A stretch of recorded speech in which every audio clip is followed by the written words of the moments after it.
I grew up in a small town in rural America. When I was a teenager, my family moved into a new house. It was a beautiful old farmhouse with lots of character and charm. But from the moment we moved in, strange things began to happen. The first thing we noticed was a foul odor that seemed to come from nowhere. It was strongest in the basement, and no amount of cleaning or airing out could get rid of it. But that was just the beginning. One night, I woke up to the sound of someone walking up the stairs. I assumed it was one of my family members, but when I looked out into the hallway, no one was there.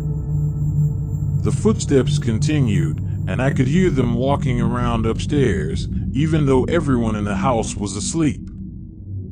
The next day, I asked my family if they had heard anything, but they all said they hadn't. I began to feel like I was losing my mind, but things only got worse from there.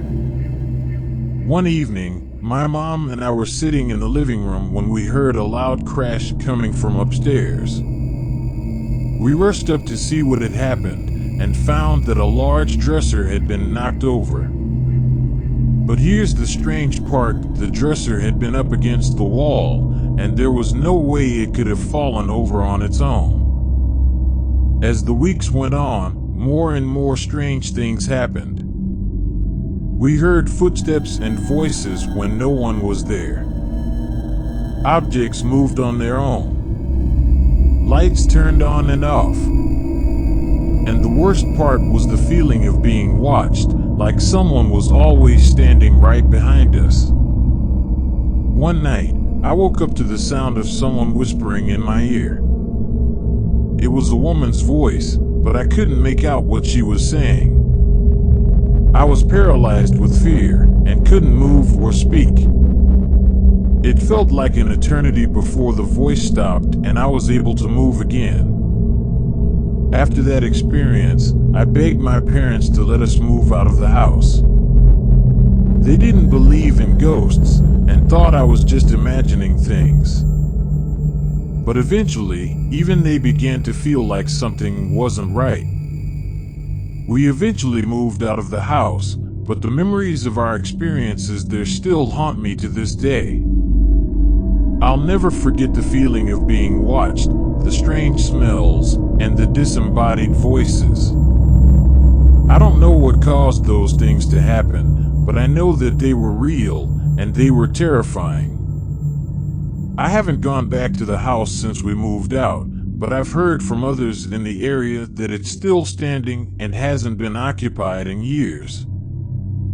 I often wonder if anyone else has experienced the same things we did, or if it's just been sitting there, dormant and empty.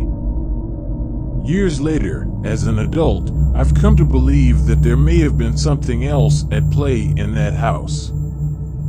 Something beyond just an old building with creaky floors and weird smells. Maybe it was a spirit, or maybe it was something else entirely. But I do believe that there was a presence in that house that was very real.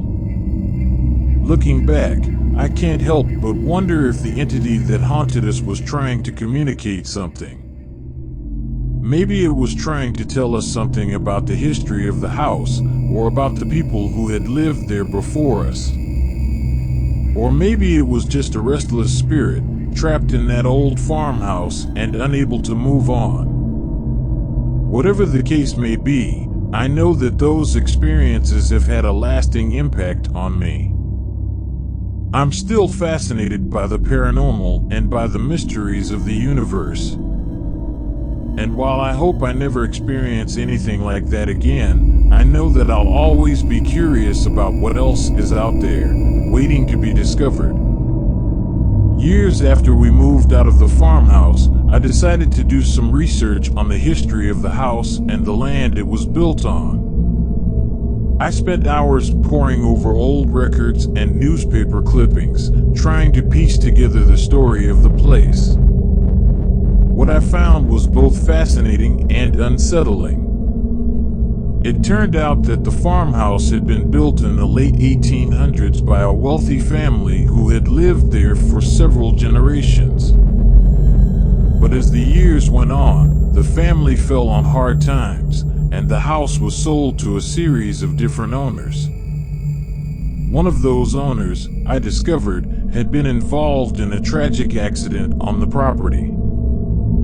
He had been working in the barn when a beam fell and struck him, killing him instantly. His death was ruled an accident, but rumors persisted that something more sinister had been at play.